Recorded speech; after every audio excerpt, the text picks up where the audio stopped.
রাসূল সাল্লাল্লাহু আলাইহি সাল্লাম বললেন, ঠিক আছে, সবচাইতে মদিনার সুন্দরী নারীর সাথে তোমার বিবাহ হবে। সালামি বললেন, রাসূলুল্লাহ, কোন সেই মেয়ে? রাসূল বললেন, এই খবর নাও তো সাহাবীরা, মদিনার ভিতরে সবচাইতে দামি কার মেয়ে আছে? একজন বললেন, নবী, আমাদের সাথী ভাই অমুক সাহাবীর একটা সুন্দর মেয়ে আছে, আপনি যদি অনুমতি দেন আমরা প্রস্তাব দেব। সালামিকে রাসূল বললেন, চলে যাও ওই সাহাবীর বাড়িতে, তুমি নিজের বিয়ের প্রস্তাব নিজেই গিয়ে হাজির হয়ে যাও, যাও ওইখানে চলে যাও। সালামি রওনা দিতেই পিছনে এসে বললেন, না, একা একা গেলে হবে না, সাথে আপনার একটা প্রমাণ দিতে হবে, আপনি লিখিত করে সিলমোহর মেরে দেন, কারণ আপনার সিলমোহর দেখলেই ওখানে বসবে যে এটা রাসূল পাঠিয়েছে। সুবহানাল্লাহ বলবেন না? রাসূল লিখে দিলেন, সিলমোহর দিলেন, চলে গেলেন। সালামি গিয়ে বললেন, এই যে নেন মেয়ের বাপ, বিবাহের প্রস্তাব, পাত্র কিন্তু কেউ নয়, বিবাহের পাত্র আমি নিজেই বিয়ের জন্য নিজেই পত্র নিয়ে এসেছি। এই যে নেন বিবাহের পত্র, আপনি আমারে দিলেন, আপনাকে আমি দিয়ে দিলাম। রাসূলের সিলমোহর মারা আমাকে কেউ পাঠায় নাই, পাঠাইছেন মুহাম্মাদুর রাসূলুল্লাহ। রাসূলের কথা শুনেই কাঁপুনি শুরু হলো সাহাবীদের, কারণ রাসূলকে জীবনের চাইতে সাহাবীরা বেশি ভালোবাসতেন, ঠিক না ব্যাঠিক? এত বেশি ভালোবাসতেন যা বলে শেষ করা যায় না। রাসূলের কথা শুনতেই সাহাবীর কাঁপুনি শুরু হলো। তিনি বললেন, আমি রাজি, তবে আমার মেয়ের একটা অনুমতি লাগবে, দেখি আমার মেয়ে রাজি আছে কিনা। ভিতরে যাবেন, এমন সময় দেখেন দরজার কিনারায় মেয়ে ফিস করে কান্না করছে। সাহাবী বুঝতে পারলেন, মনে হয় আমার মেয়ের এই ছেলেটাকে পছন্দ নয়।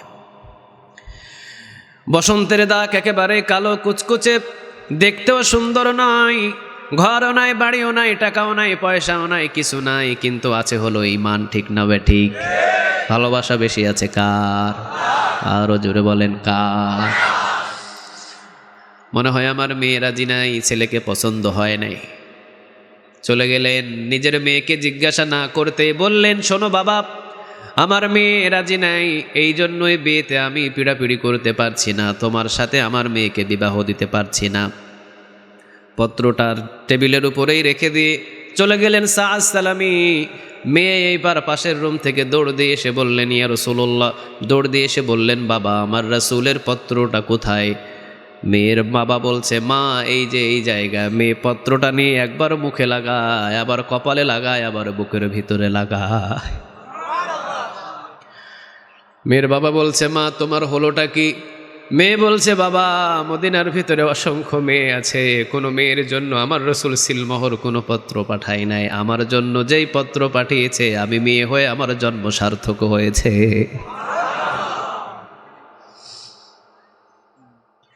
ছেলে কোথায়? আমি প্রস্তুত, বিয়েতে আমি রাজি, আমার কোনো অসুবিধা নাই। মেয়ের বাবা বলছে, মা, তুমি কান্না করছিলা কেন? এই জন্য তো আমি মনে করেছি তুমি রাজি নাই। মেয়ে বলেছিল, বাবা, এই কান্নাটা দুঃখের কান্না নয়, এই কান্নাটা হলো রাসূলের বিবাহের, রাসূলের পত্র পাঠানোর সেই খুশির কান্না। সুবহানাল্লাহ বলবেন না? আমি খুশি হয়ে কান্না করেছি, বিবাহের ব্যবস্থা করেন। মেয়ের বাবা পিছন থেকে সালামিকে দৌড়ে দৌড়ে ডাকলেন, বাবাই, আমার মেয়ে রাজি, আয় বাবা, বস। কত দেন মোহর দিবি? সালামি বললেন, আমি তো নিজেও জানি না দেন মোহর কত দিব, কারণ আমার কাছে টাকাও নাই, পয়সাও নাই। মেয়ে বলছেন, বাবা, আমার রাসূল যেইটা দেন মোহর বেঁধে দিবেন, ওইটার ভিতরেই আমি রাজি হয়ে যাব। রাসূল যেহেতু বিবাহের পাত্র পাঠিয়েছে, রাসূল এইটার দেন মোহর করে দিবে, আর কাউরে দিতে হবে না। চলে গেলেন সালামি। রাসূল, বিবাহ ঠিক, আপনি দেন মোহর করে দিবেন, মোহর আপনি দেবেন, মানে আপনি কত করে দিবেন? যেইটাই বলবেন ওইটাতে মেয়ে রাজি। রাসূল বললেন, 400। কয়শো বলেন? সালামি বললেন, 4 দিরহাম নাই, 400 দিরহাম কেমনে দিতাম? 4টা দিরহামই তো আমার কাছে নাই, 400 দিরহাম কিভাবে দেব? রাসূল বললেন, চিন্তা করো না, আমার উসমানের কাছে যাও, ব্যবস্থা হয়ে যাবে। আমার উসমানের কাছে যাও, ব্যবস্থা হবে। উসমানের পাশের সাহাবী আরেকজন আছে, ওর কাছে যাও, ব্যবস্থা হয়ে যাবে। প্রথমে উসমানের কাছে গেলেন, উসমানকে বললেন, ভাই, বিবাহ করছি। উসমান মুস্কি হাসি দিয়ে বললেন, গিফট হিসাবে 200 দিরহাম আমি তোমাকে দিয়ে দিলাম।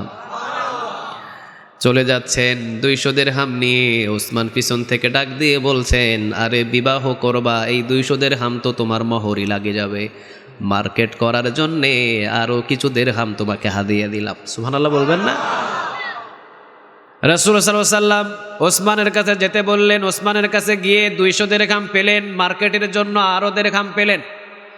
চলে গেলেন দ্বিতীয় যে সাহাবীর কাছে রাসূল যেতে বলেছিলেন, ওই সাহাবীর কাছে কাঁধের উপরে হাত দিয়ে কপালের উপরে চুমা দিয়ে বললেন, ভাই আমি তো ইচ্ছা করলে তোমাকে পুরো দিরহাম পুরো মেহরের টাকায় দিয়ে দিতে পারতাম।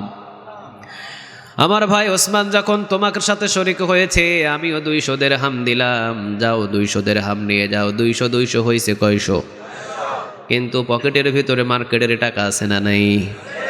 এইবার বলছেন, বিবাহ করবা, নাগরা জুতা নিবা, আসকান নিবা, মাথায় টুপি দিবা, নতুন পাঞ্জাবি নিবা, আরো টাকা লাগবে। আমার যেই ভাবি সাহেব আসবে ঘরের ভিতরে, ওকেও আলতাসুনু দিতে হবে। ধরো মার্কেট করার জন্য আসুকে আরো কিছু দিরহাম তোমারে দিয়ে দিলাম। ছুটলেন তিনি বাজারের ভিতরে। বাজারের ভিতরে মার্কেট করছেন।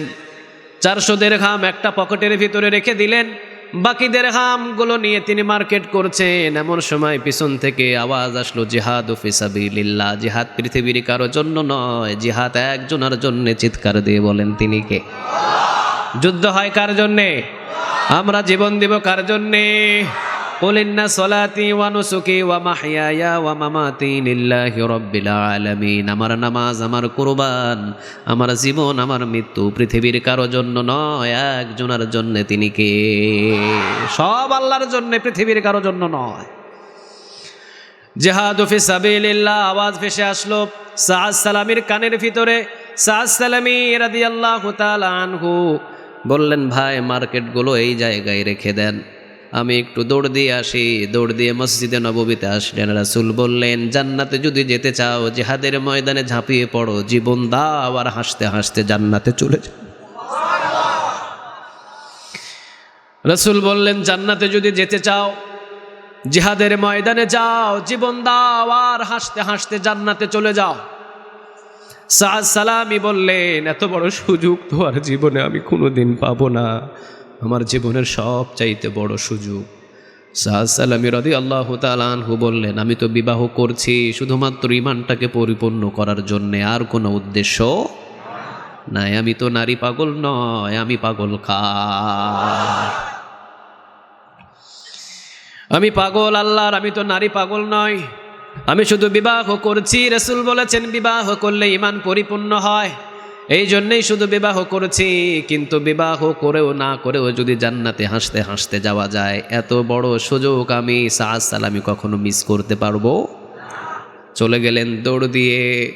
যেখান থেকে মার্কেট করবেন, যেখান থেকে আসকান কিনবেন, যেখান থেকে শাড়ি কিনবেন, বিয়ের বাজারগুলো কিনবেন, সেখানে বলছেন সব বাজারগুলো ফেরত দিয়ে ঢাল আর একটা তরবারি আমারে দেন। একটা তরবারি দেন, একটা ঢাল দেন। ঢাল নিলেন, তরবারি নিলেন। 400 দিরহাম মোহরের টাকা দিয়ে একটা ঘোড়া ক্রয় করে নিলেন। জিহাদের ময়দানে যাবেন, কিন্তু রাসূল যদি চিনে ফেলেন তাহলে সাআদ সালামীকে যেতে দিবে? আজকেই তোমার বিবাহ, তুমি যাইতে পারবা না। রাসূল নিষেধ করবেন, জিহাদের ময়দানে যাবেন। কতটা কৌশল করে জিহাদ করেছেন, আর আমরা জিহাদের কথা শুনলে ঘরের ভিতরে পালিয়ে থাকি। সাআদ সালামী নিজের মুখের ভিতরে একটা মাস্ক লাগালেন। সুবহানাল্লাহ বলেন। নিজের মাথার পাগড়িটা মাস্ক বানিয়ে বেঁধে নিলেন। সবার মুখ খোলা, সাআদ সালামীর মুখ বাঁধা। সাআদ সালামী মাস্ক ব্যবহার করলেন এই জন্যেই, কারণ রাসূল দেখলে আমাকে জিহাদের ময়দানে যেতে দিবে না, বলবে যে আজকে বিবাহ, তোমাকে যেতে হবে না। কিন্তু আমি সাআদ সালামীর সুযোগটা ছাড়তে চাই না। মাস্ক পরে রাসূলের আড়াল থেকে থেকে শুধু সামনে অগ্রসর হয়। 50-100 কিলোমিটার দূরে যখন চলে গেলেন, কিছু সাহাবী বললেন, সবার মুখ খোলা, তোমার মুখ বাঁধা কেন? নিশ্চয়ই তুমি মনে হয় গুপ্তচর, তুমি ইহুদিদের কোনো দালাল হবা অথবা গুপ্তচর হবা। আলী বললেন, ধরো না, আমার বিশ্বাস হয় আমাদের চাইতো মনে হয় ওই সাহাবীর ঈমান অনেক দামি। ওরে ধরো না, কারণ রাসূল যেখানে থাকে সেখানে কখনো গুপ্তচর ঢুকতে পারে না। চিৎকার দিয়ে বলো ঠিক কিনা? আমার রাসূল যেখানে, সেখানে গুপ্তচর আসবে না। ওরে ধরো না। ও নিশ্চয়ই ইমানের পথে চলার জন্য এটা কৌশল অবলম্বন করেছে, ওকে ধরো না, ওকে ছেড়ে দাও। আলী বললেন ওর কাছেও যেও না। ছুটছেন তিনি, জিহাদের ময়দানে গেলেন, জিহাদের ময়দানে যুদ্ধ করলেন, যুদ্ধের ময়দানে বিজয় লাভ করলেন মুহাম্মদ সাল্লাল্লাহু, যুদ্ধের ময়দানে বিজয় লাভ করলেন। কিন্তু সাদ সালামি যুদ্ধের ময়দানে যুদ্ধ করতে করতে অসংখ্য কাফেরদের জাহান্নামে দিয়ে নিজেও শহীদ হয়েছে, নিজেও শহীদ হয়ে গেলেন, নিজেই শহীদ হয়ে গেলেন তিনি। মুখটা বাঁধায় আছে এখনো পর্যন্ত, মুখটা খোলা নাই। রাসূলের কাছে সাহাবীরা এসে বললেন, ইয়া রাসূলুল্লাহ, একজন সাহাবী শহীদ অবস্থায় পড়ে আছে আমাদের সাহাবীদের ভিতরে, মুখ বাঁধা, মুখোশ পরা, দেখতে পারছে না, কিন্তু আমাদের সাহাবী যেই দিকে শায়িত হয়ে আছে ওই জায়গার ভিতরে ওই লোকটাও শায়িত হয়ে আছে, আমরা চিনতে পারছি না লোকটাকে। রাসূল বললেন তাড়াতাড়ি চলো। মুখটা খুলে আমার রাসূল খুন খুন করে কান্না শুরু করলেন। চেহারা যখন দেখলেন রাসূলের চোখগুলো টলমল টলমল করছে পানি, দাড়িগুলো ভিজে ভিজে জামার উপরে পড়ছে পানি, আমার রাসূল কাঁদছেন। রাসূলের কান্নার আওয়াজ, ওমর রাদিয়াল্লাহু তাআলা আনহু বলেন রাসূলের কান্নার আওয়াজ একটু ফিস ফিস ফিস ফিস করে আওয়াজ বাহির হয়েছে, কিন্তু এমনভাবে আমার রাসূল কখনো কাঁদে। কিন্তু মানুষ যখন বেশি কান্না করে নাকের একটা টানাটানি আছে না নেই? ওমর বলছেন রাসূলের ফিসফিসানি আওয়াজ, রাসূল কাঁদছেন বেশি। মুখটা দেখেই রাসূল কেঁদে ফেললেন, চোখগুলো ভিজে টপ টপ করে দাড়ির উপরে পানি পড়ছে। আমার রাসূল দেখছেন রোদের তাপগুলো সাদ সালামের চেহারার উপরে পড়ছে। আমার রাসূল সূর্যকে আড়াল করে নিয়ে রাসূলের গায়ের ছায়াটা সাদ সালামের চোখের উপরে ফালালে। কত ভালোবাসা! রাসূল দাঁড়ালেন সূর্যের কাছে, সূর্য তাপ দিচ্ছে যেই দিকে, রাসূল দাঁড়িয়ে গেলেন, রাসূলের ছায়াটা সাদ সালামির চেহারার উপরে ফালালেন, যাতে সূর্যের তাপ আমার সাদ সালামিকে না জ্বালাতে পারে।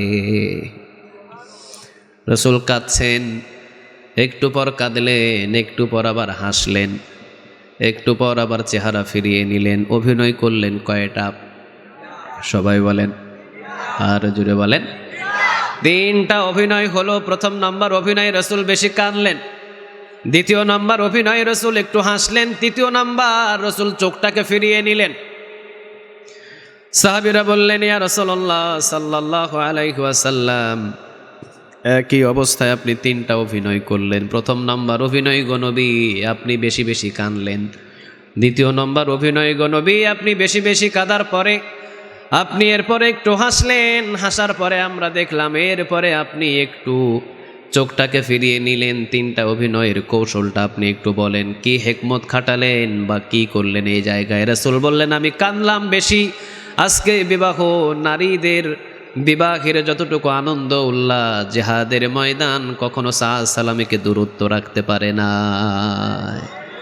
এই সাদ সালামির কাছে সমস্ত নারী এবং নারীর ভালোবাসা, বিবাহের ভালোবাসার চাইতে আরো বড় ভালোবাসা আছে কার?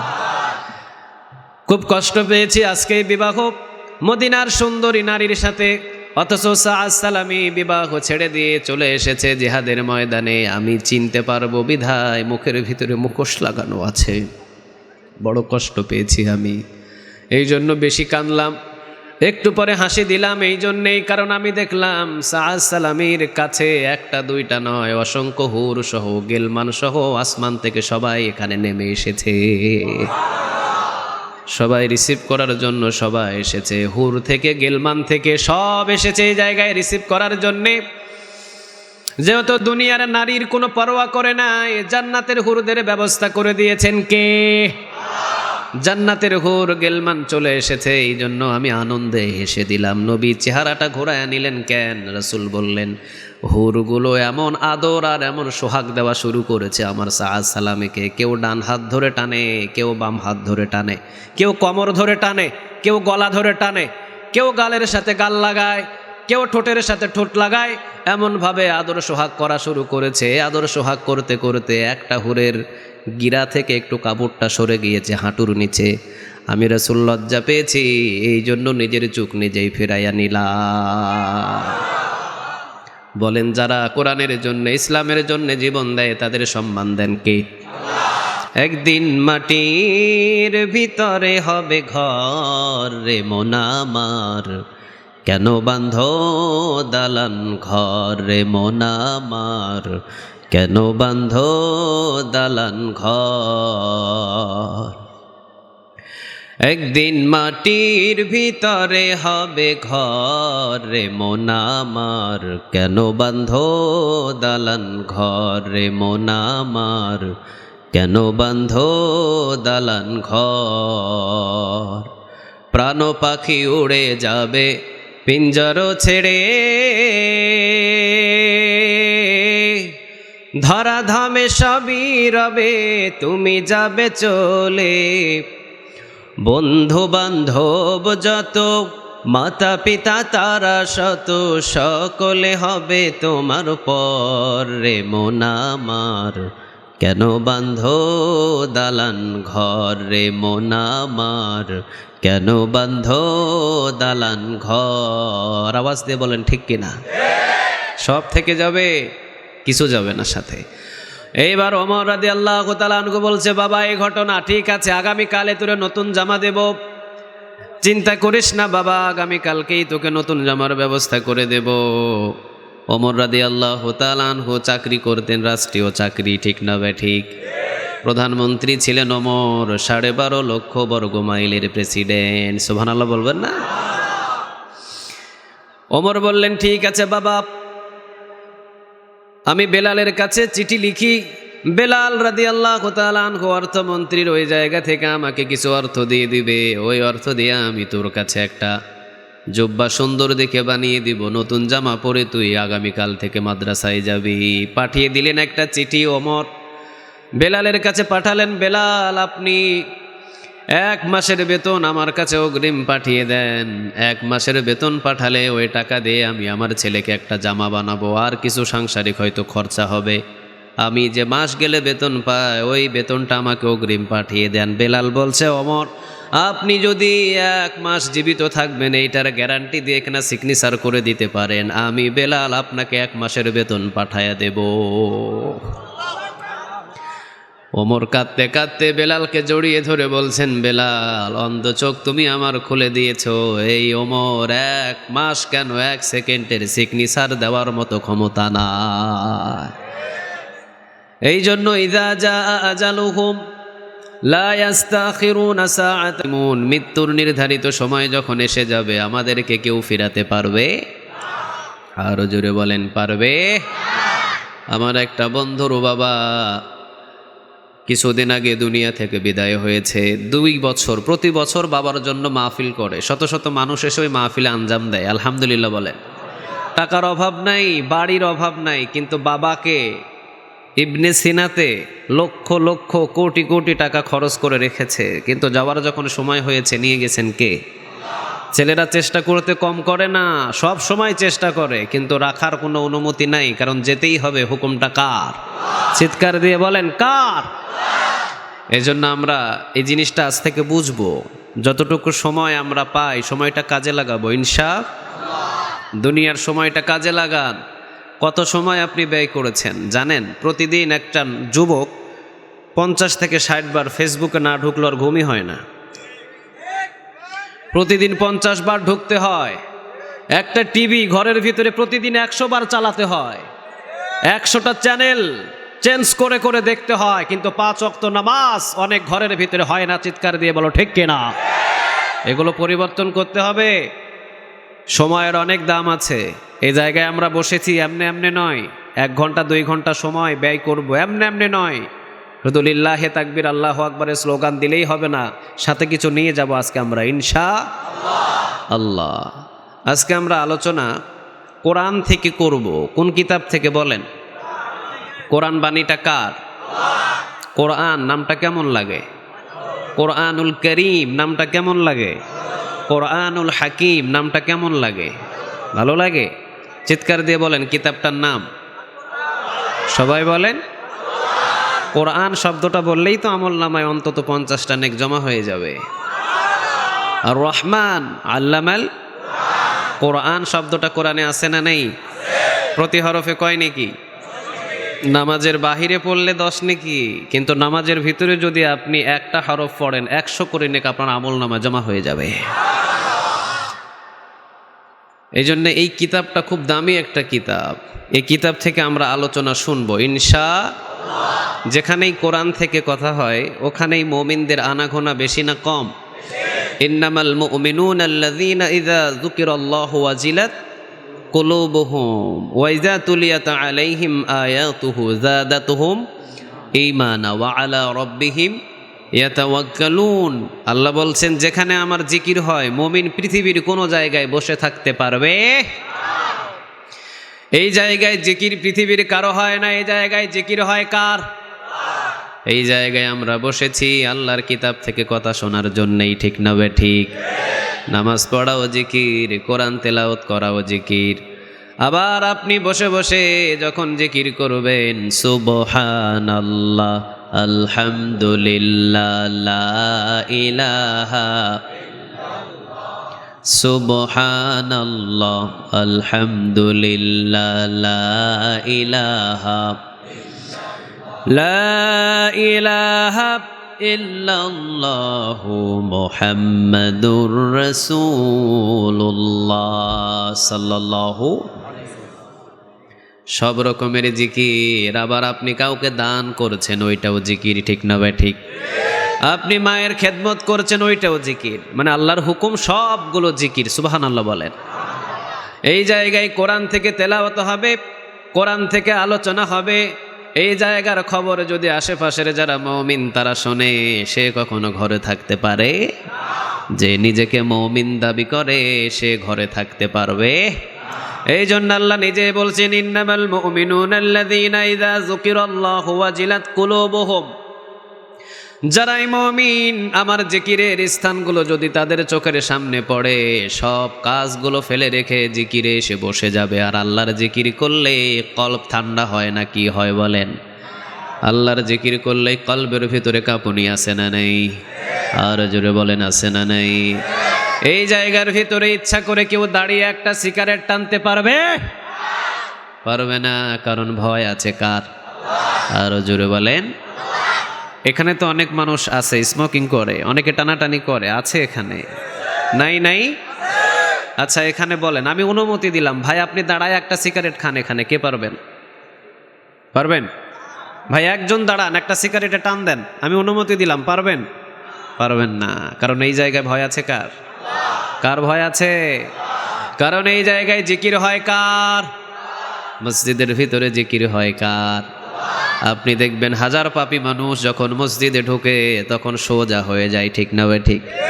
ওই জায়গায় জুড়ে কথাও বলে না, ওই জায়গায় মোবাইল রিসিভ করে না, কারণ জানে মসজিদে জিকির হয় কার?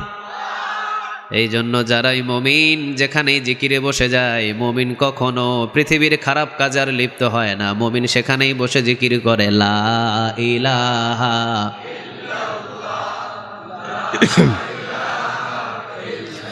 লা ইলাহা ইল্লাল্লাহু মুহাম্মাদুর রাসূলুল্লাহ সাল্লাল্লাহু।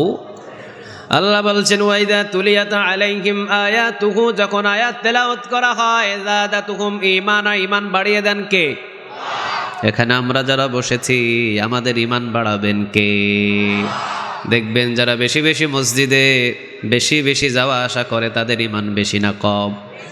আরো জোরে বলেন, বেশি না কম? একই দোকানদার, একটা দোকানের ভিতরে দুইটা ভাগ আছে। আমি যখন গেলাম রংপুরে একটা প্রোগ্রামে দেখলাম দুইটা দোকানদার, একটা এই পার্শ্বে আর একটা ওই পার্শ্বে, একটা প্যান্ট শার্ট পরা ক্রিম সেভ করা, আর আরেকটা দেখলাম 5 ওয়াক্ত নামাজি। দেখলেই বোঝা যায় যে চেহারা দিয়ে নূর চমকে। সুবহানাল্লাহ বলেন। এই জায়গায় মারিয়াম খেজুর দাম করলাম ভাই কত? কয় 500 টাকা। ওই পার্শ্বে গিয়া জিজ্ঞাসা করলাম, কয় হুজুর এই মাত্র নামাজ পড়ে আইছি, আপনি নিলে একদম 400 টাকা। সুবহানাল্লাহ বলবেন না? আমি বললাম ভাই 400 টাকা, ওই পার্শ্বে কয় 500 টাকা। কয় হুজুর আমি 400 দেয়া বেচলেও 50 টাকা লাভ। সুবহানাল্লাহ। বাড়িতে গিয়া কিন্তু রাসূল বলেছেন, লাভের কথা কখনো তুমি বলো না, তবে যা দাম চাইবা ইনসাফের উপরে দাম করো, কারণ ব্যবসায়ীদেরকে নবীদের কাতারে দাঁড় করাইয়া দিবে কে? ব্যবসায়িক যারা, ওরা নবীদের কাতারে উঠবে, কারণ নবীরা ব্যবসা করেছে। সুবহানাল্লাহ বলেন। তবে ব্যবসা হবে পৃথিবীর কারো হুকুম মতো নয়, ব্যবসা হবে হুকুম একজনের মতো। তিনি কে? বুঝতে হবে, যারা মসজিদে যায় তাদের ঈমান বড় পাক্কা, কারণ মসজিদে জিকির হয় কার? এই জন্য আল্লাহ বলছেন, ওয়াইদা তুলিয়াত আলাইহিম আয়াতুহু, যখন এই কোরআনের ময়দানে আয়াত তেলাওয়াত হবে, যাদাতুহুম ঈমানা, ঈমান বাড়িয়ে দিবেন কে? ওয়া আলা রাব্বিহিম ইয়াতাওয়াক্কালুন, এমন ঈমান আল্লাহ দিবেন ওই পৃথিবীর আর কোনো কাউকে সে পরোয়া করবে না, একজনাকে সব সময় স্মরণে রাখবে। তিনি কে? আমরা ভয় করি কাকে? আর জোরে বলেন। আমাদের কলিজায় ভয় আছে কার? আমাদের ভরসা আছে কার উপরে? আমরা কখনো মাজারে ভরসা করি না, কোনো পীরের উপরে ভরসা করি না, আমাদের ভরসা থাকে লা ইলাহা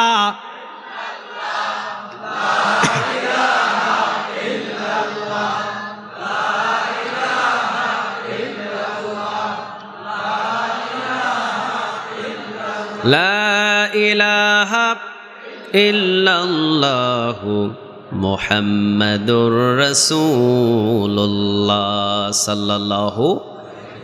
আপনারা খুশি না বেজার? খুশি না বেজার? নাম 2-4টা নিয়েছি, খুশি হয়েছেন না বেজার হয়েছেন? ভাই, পৃথিবীর কোনো মানুষের কাছে কিছু নাই, আছে কার কাছে? সবাই বলেন, কার কাছে? আমি যতই জানি আমার কাছে কিছু পাবেন না, কারণ আল্লাহর যতটুকু পাওয়ার, ওই পাওয়ারটা আমার কাছে আসা সম্ভব নয়। বৃষ্টি দেন কে? সবাই বলে, বৃষ্টি পৃথিবীর কেউ দেয় না, বৃষ্টি দেন কে? এখন আপনারা যদি সবাই এসে বলেন, মাহমুদ ভাই আপনি বৃষ্টি দেন, আমি বলবো ঠিক আছে আগামীকাল বৃষ্টি হবে, যদিও এটা আমার মুখের জোর, কিন্তু আমার কাছে কোনো ক্ষমতার মালিক কে? পৃথিবীর কেউ ক্ষমতার মালিক নয়, ক্ষমতার মালিক হলো আল্লাহ। ঠিক না ভাই? ঠিক।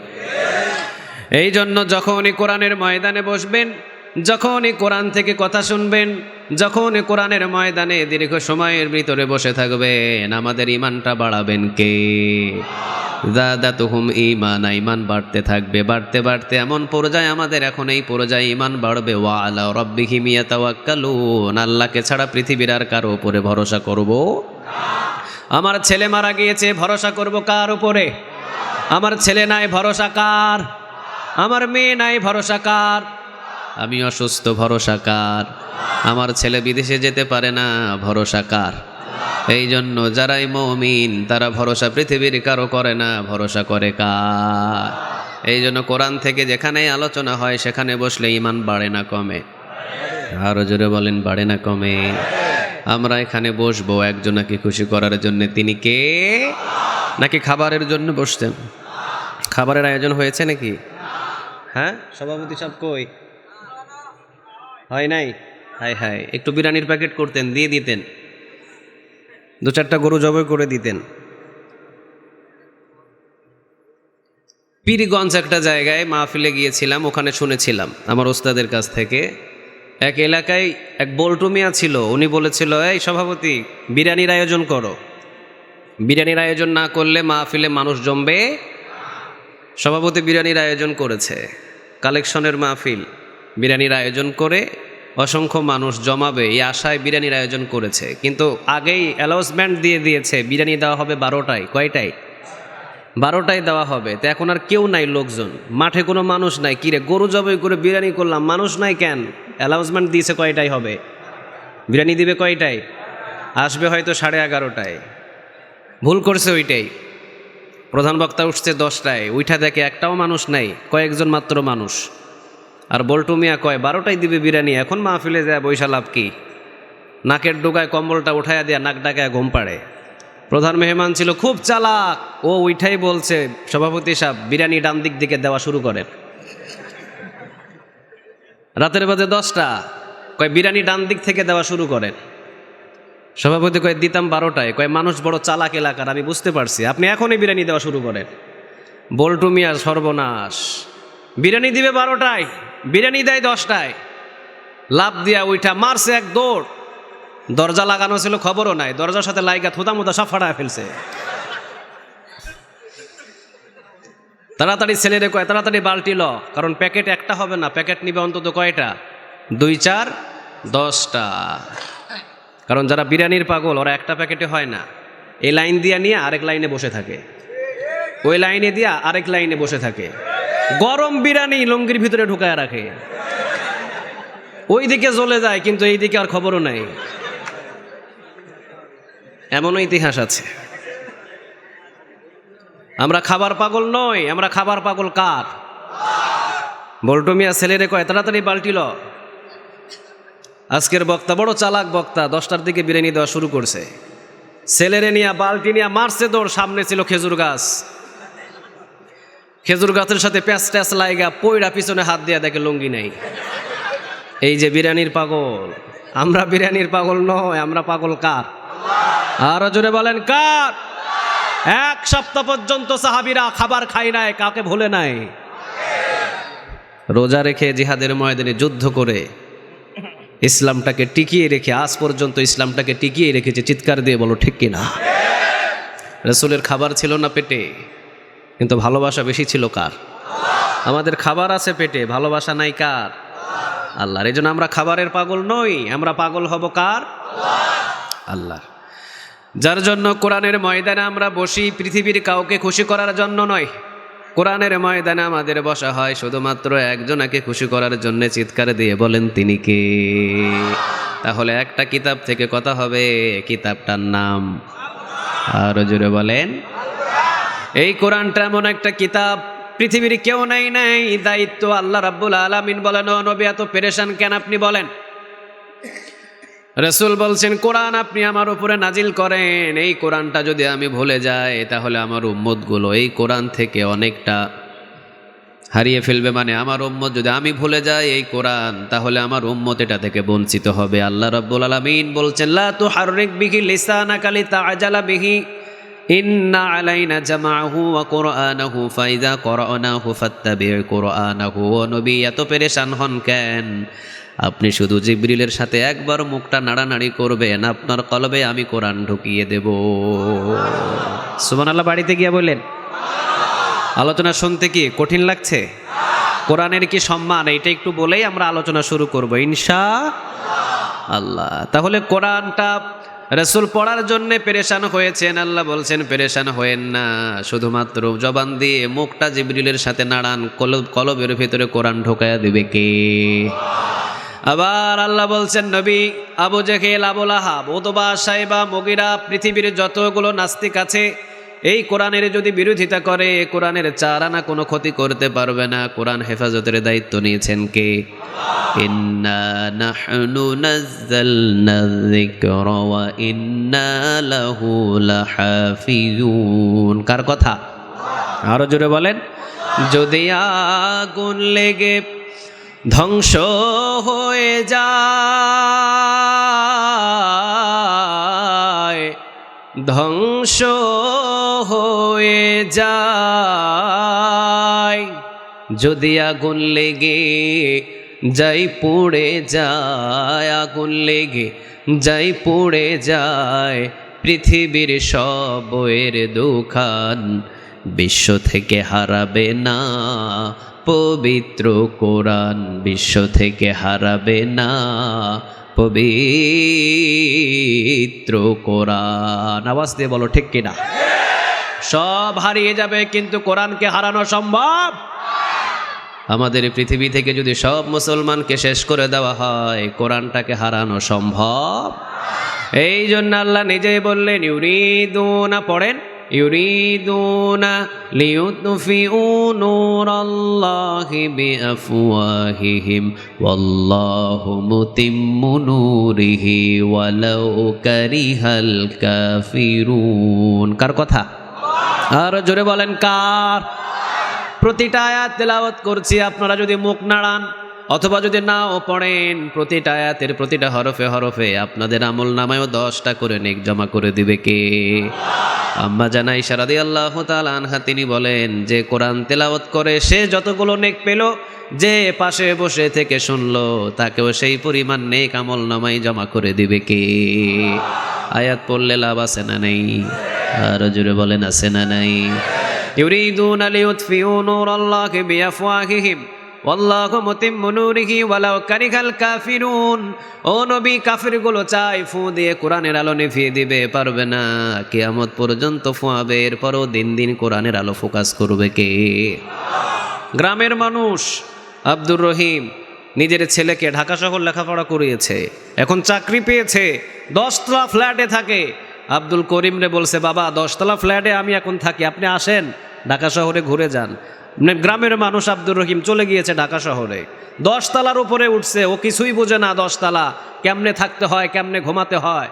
আব্দুল রহিম ও রাতের বেলা নিজের ছেলে খাওয়া দাওয়ার পর ছেলে বলছে, আব্বা আপনি ঘুমায়া যান, আপনি ঘুমান, আগামীকাল ফজরের সময় আমি আপনার জাগায় দেব। আব্দুল করিম বলছে, ঠিক আছে বাবা তুমি যাও। তা আব্দুল করিম ঘুমানোর আগে ওর একটা অভ্যাস আছে, কি বলে এইটারে, হ্যাঁ একটু টানাটানি করে আর কি। আকিস বিড়ি না টানলে আব্দুর রহিমের গ্রামের মানুষ তো ঘুমই আসে না। তা আব্দুর রহিম এটা টানাটানি করবে, এখন ম্যাচ লাইট পাইবে কই? ম্যাচ লাইট কই? এই 10তলা ফ্ল্যাটের উপরে ম্যাচ লাইট নাই। কিন্তু আব্দুল করিমের তো ম্যাচ লাইট লাগে না, গ্রামের মানুষ কারেন্ট নাই, আছে কি চেরাগ বাতি, কি আছে চেরাগ বাতি, চেনেন চেরাগ বাতি? ওই চেরাগ বাতি ধরলেই বিড়িটা জ্বলে যায়, টানে, টানার পরে ঘুমিয়ে যায়। এখন চিন্তা করে, হায় হায় 10তলায় কোনো চেরাগ বাতি নাই, কিছু নাই, দেখে উপরে বাতি জ্বলে। আব্দুর রহিম সিগারেট নিয়ে ওই বাতিটা ধরছে, জ্বলবে? সবাই বলেন, এনার্জি বাতির কাছে যদি সিগারেট ধরে কিয়ামত পর্যন্ত ধরে থাকলে জ্বলবে? সারা রাতের অর্ধেক রাত সিগারেট জ্বালানোর চেষ্টা করেছে, পারে নাই। এবার আব্দুর রহিম চিন্তা করলো, এবার ঘুমাতে হবে আমাকে। গ্রামের ভিতরে যখন আব্দুর রহিম ঘুমিয়ে যায়, তখন চেরাগ বাতিরে কি করে? এলাকায় ছিল না চেরাগ বাতি কোনোদিন? হ্যাঁ, কারেন্ট তো পাইছেন কয়দিন আগে? কি ছিল? তেলের বাতি। কেমনে নিভাইতো? ফু দিলে নিভে যাইতো, ফুয়ায়। এবারে আব্দুর রহিম চিন্তা করলো, যাক তাহলে ঘুমাতে হবে, বাতিটা এবারে নিভাই। আব্দুর রহিম এবারে ফুয়ানা শুরু করছে। আচ্ছা বলেন, ওই বাতিরে যদি ফুয়ান নিভবে? এই মাহফিলের সবাই যদি ফুয়ানো শুরু করে, নিভবে? সম্ভব নয়। এবার আব্দুর রহিম পড়ছে একটা বিপদে, লঙ্গিটারে পাঞ্জা মাইরে দিছে। পাঞ্জা মারে মানে কি বলে? এবার জড়ায়া পিছন দিকে গুঁজে দিছে, দিয়া লাফায়া লাফায়া ফোয়ায়, বাতি নিবে না। ফজরের নামাজের আজান দিয়েছে, ছেলে এবার বলছে, আব্বা উঠেন, এই বাবা উঠেন উঠেন। এইবার বাবা কয়, বাপ বাপ করিস না, কি বাতি লাগায়া গেছো? সারা রাত ফোয়াইছি, বাতি নিভাইতে পারি না, আমার ঘুমই নাই, সারা রাত ফোয়াইছি, তোর বাতি নিভাইতে পারি না আমি। কি বাতি জ্বালাইছস?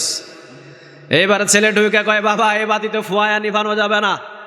এই যে বাবা এই জায়গায় এটার সুইচ, এটা যদি অন করেন বাতি জ্বলে উঠবে, এটা যদি অফ করেন বাতি নিভে যাবে। আল্লাহ বলছেন, ইউরিদুনা লিইউতফিউ নূরাল্লাহি বিআফওয়াহিহিম ওয়াল্লাহু মুতিম্মু নূরিহি ওয়ালাউ কারিহাল। ও নবী, আপনি দেখবেন কাফেরেরা কোরআনের বাতি নেভানোর জন্য সবাই ফোয়াবে, কিন্তু সুইচ তো আমি দুনিয়ার ভিতরে রাখি নাই, লৌহে মাহফুজের ভিতরে কোরআনের সুইচটা জ্বালায়া দিছেন কে? ওই জায়গায় যেদিন আল্লাহ অফ করবে সেদিন কোরআন হারিয়ে যাবে, ওই জায়গায় অন করবে পৃথিবীর কারো ক্ষমতা নয় এটা হারানো, ঠিক না বে ঠিক? সারা পৃথিবীর যদি একদিকে চলে যায়, কোরআনের 4 আনা ক্ষতি পৃথিবীর কেউ করতে পারবে? কারণ কোরআনটা কার? আরো জোরে বলেন কার? আবার আল্লাহ রাব্বুল আলামিন অন্য জায়গায় বলছেন, ইন্নাহু লাকুরআনুন কারীম, কোরআনটা হলো সম্মানিত কিতাব, যে কোরআনটাকে টাচ করবে তার সম্মান, তার মর্যাদাও দিন দিন বাড়ায়া দিবে কে? আমাদের কাছে কোরআন আছে না নেই? আরো জোরে বলেন, আছে না নেই? কোরআন যেখানে আমরা থাকবো, কোরআন যেখানে নেই আমরা সেখানে থাকবো, যেখানেই কোরআন সেখানেই মুমিন, ঠিক না বে ঠিক? এই জন্য কোরআনের সাথে থাকলে সম্মান বাড়ে না কমে? আর জোরে বলেন, বাড়ে না কমে? সাআদ সালামি রাদিয়াল্লাহু তাআলা আনহু, বাড়ি নাই, ঘর নাই, টাকা নাই, পয়সা নাই, কোনো কিছু নাই। সাআদ সালামি একেবারে কালো কুচকুচে মানুষ, একেবারে কালো কুচকুচে, চেহারার ভিতরে বসন্তের দাগ। কিন্তু ওই সাআদ সালামি যখন মসজিদে নববীতে বসে কোরআন তেলাওয়াত করতো, আমার রাসূল কান খাড়া করে তার তেলাওয়াত শুনতো। গভীর রাতে তেলাওয়াত করতো সাআদ সালামি, আমার রাসূল শুনতেন। আম্মা জান আয়েশা রাদিয়াল্লাহু তাআলা আনহা বলতেন, কে তেলাওয়াত করেছে এত মধুর তেলাওয়াত? আমার রাসূল বলছে, সাআদ সালামের ঈমানটা অনেক দামি। আম্মা জান আয়েশা রাদিয়াল্লাহু তাআলা আনহা বললেন, ইয়া রাসূলুল্লাহ, কেমন দামি একটু বর্ণনা করেন। রাসূল বললেন, এই সাআদ সালামের বাপের ভিটা অনেক ছিল, জায়গা জমি অনেক ছিল, গাড়ি বাড়ি অনেক ছিল, টাকা পয়সার কোনো অভাব ছিল না। সকালে যে জামা পরিধান করতো বিকেলে ওই জামা ছিল না, ওইটা ফালাইয়া দিত। রাতের বেলা যেই পোশাক পরে ঘুমাতো সকালবেলা উঠে ওই পোশাক পরিধান করতো না। আজকে যে জামা কালকে ওই জামা নাই, আজকে যে ঘড়ি কালকে ওই ঘড়ি নাই, আজকে যে পারফিউম আগামীকাল ওই পারফিউম নাই, এতটাই ধনী। আজকে যেই জুতা কালকে যেই জুতা নাই, কিন্তু লা ইলাহা ইল্লাল্লাহু মুহাম্মাদুর রাসূলুল্লাহ এইটা পড়ার কারণে সালামি সব কিছু হারিয়ে ফেলেছে। নিজের বাবা নিজের ছেলেকে তেজ্য পুত্র করেছে, কোনো জায়গা দেয় নাই। নিজের গ্রামে কোনো জায়গা পাই নাই, শত শত কিলোমিটার দূর থেকে মদিনা এসেছে আমার কাছে, কোরআন শিখেছে, কোরআনকে ভালোবাসে, এই জন্য মধুর সুরে কোরআন তেলাওয়াত করছে। আমি রসুলের সাআদ সালামের তেলাওয়াত আমি রসুলের কাছে অনেক প্রিয় লাগে। সুবহানাল্লাহ বলবেন না? রসুলের উপরেই কোরআন নাজিল হয়, আর সেই রসুল বলছেন আমার কাছে সাআদ সালামের তেলাওয়াত বড় মধুর লাগে। কোরআনের সাথে সম্পর্ক বললে সম্মান বাড়ায় দেন কে? আর জোরে বলেন। রাসূল একদিন নসিহত করলেন মসজিদে নববীতে, তোমরা কে কে বিবাহ করবা হাত তুলো। দেখছেন সবাই যুবকেরা হাত তুলছে, অনেকে দুইটা করে উঠায় দিছে। আমি আপনাদের কথা বলি নাই, শুধু চান্সে আছে। বাপ যেদিনই বলবে বিয়ে কর, সেই দিনই ঘরে উঠায় নিয়ে আসবে। বিয়ে সহজ করেন, বিয়ে কঠিন করিয়েন না। ছেলে যদি বিয়ে করতে চায় বিয়ে দিয়ে দেন, এছাড়া যদি কোনো অপকর্মে লিপ্ত হয়ে যায় ওইটার জন্য বাবাকেও কিয়ামতের ময়দানে দাঁড়াতে হবে। চিৎকার দিয়ে বলো ঠিক কিনা? সমাজ 18 বছর না হলে বিয়ে দিতে পারবে না। ইসলাম বিরোধী আইন, কোরআন বিরোধী আইন, আল্লাহ বিরোধী আইন। চিৎকার দিয়ে বলো ঠিক কিনা? বিয়ে সহজ করেন, বাংলাদেশ পার্লামেন্ট থেকে এটাকে সহজ করে দেন। উপযুক্ত বয়স হলে বিয়ে দিয়ে দাও, কারণ বিয়ে যদি সহজ হয়ে যায় জেনা বাড়বে না কমবে? সবাই বলেন কমবে। জেনা কমে যাবে, কারণ ইচ্ছা করলেও আর জেনা সে করবে না। কিন্তু অসংখ্য মানুষ বিয়েটাকে কঠিন করে দেওয়ার কারণে জেনা বাড়ছে না কমছে? বাড়ছে না কমছে? বেড়েছে। আবার অনেক দেখবেন, অনেক মা অনেক বাবা নিজের ছেলে নিজের মেয়ে, ছেলে দেশে বিদেশে লেখাপড়া করুক, কিন্তু মেয়ে মাহরাম ছাড়া কখনো বাহিরে গিয়ে লেখাপড়া করতে পারবে? সাবধান হয়ে যান, এটা মাহরাম লাগবে। মাহরাম ছাড়া মেয়েকে আপনি 50 কিলো 60 কিলো দূরেও রেখে লেখাপড়া করাতে পারবেন না। বলেন কে? সাআদ সালামী রাদিয়াল্লাহু তাআলা আনহুর ঈমানটা বড় দামি ঈমান, এলাকায় থাকতে পারে নাই শুধু কালেমা পড়ার জন্য। ঠিক না বেঠিক? রাসূল বলছেন, আয়েশা আমার সাআদ সালামী অনেক দামি ঈমান, এই সাআদ সালামের ঈমান বড় দামি। দেখো কত মধুর সুরে এই কোরআনটা তেলাওয়াত করছে, তার তেলাওতে আমি রসুল খুশি। রসুল খুশি তো খুশি হন কে? সুবহানাল্লাহ বলবেন না? রসুল একদিন মসজিদে নববীতে বললেন, বিবাহ করো। কি করো বলেন? পরিপূর্ণ ঈমান যদি করতে চাও বিবাহ করো, বিবাহ করলেই পরিপূর্ণ ঈমান হয়ে যাবে। সাআদ সালামী রাদিয়াল্লাহু তাআলা আনহু বাড়ি ছাড়লেন, ঘর ছাড়লেন, টাকা পয়সা ধন সম্পদ সব চাইলেন, সব কিছু ছেড়ে দিলেন। তিনি চান এখন পরিপূর্ণ ঈমান। এখন তিনি বলছেন বিবাহ করলে রাসূল বলছেন পরিপূর্ণ ঈমান হবে। বিবাহের জন্য চতুর্দিকে ছোটাছুটি করছেন, কিন্তু কালো মানুষ, বসন্তের দাগ চেহারার ভেতরে, কোনো মেয়ে তাকে পছন্দ করে না, কোনো বাবা তার সাথে বিবাহ দিতে চায় না। কয়েকদিন পর্যন্ত ঘুরলেন, কোনো বিবাহের ব্যবস্থা নাই। রাসূলের দরবারে এসে বললেন, ইয়া রাসূলুল্লাহ আমার বিবাহ হয় না। আপনি বলেছেন বিবাহ করলে নাকি পরিপূর্ণ ঈমান করা যায়, ঈমানের কোনো কমতি থাকে না, পরিপূর্ণ ঈমান হয়, তাহলে আপনি আমার বিবাহের একটা ব্যবস্থা করে দেন। দীর্ঘদিন ঘুরি গো নবী, দাঁড়ে দাঁড়ে কেউ আমার সাথে বিবাহ দেয় না, কারণ ঘরও নাই, বাড়িও নাই, টাকাও নাই, পয়সাও নাই। এখন যদিও এইরকম একটা ছেলে দাঁড়ে দাঁড়ে ঘুরে, তার সাথেও আমাদেরকেও মেয়েকে বিবাহ দিব? জামানাটা ঠিক একই রকম। রাসূল বললেন, ঠিক আছে সাআদ সালামী, এই মদিনার সব চাইতে সুন্দর নারীর সাথে তোমার বিবাহ হবে। তুমি তো গোলাম পৃথিবীর কারো নয়, তুমি গোলাম কার? তোমার ইমানটা বড় দামি ইমান। বিবাহের ফায়সালা আমি রাসূল করে দিব, সবচাইতে সুন্দর নারীর সাথে তোমার বিবাহ হবে। চিৎকার দিয়ে বলেন আল্লাহু আকবার।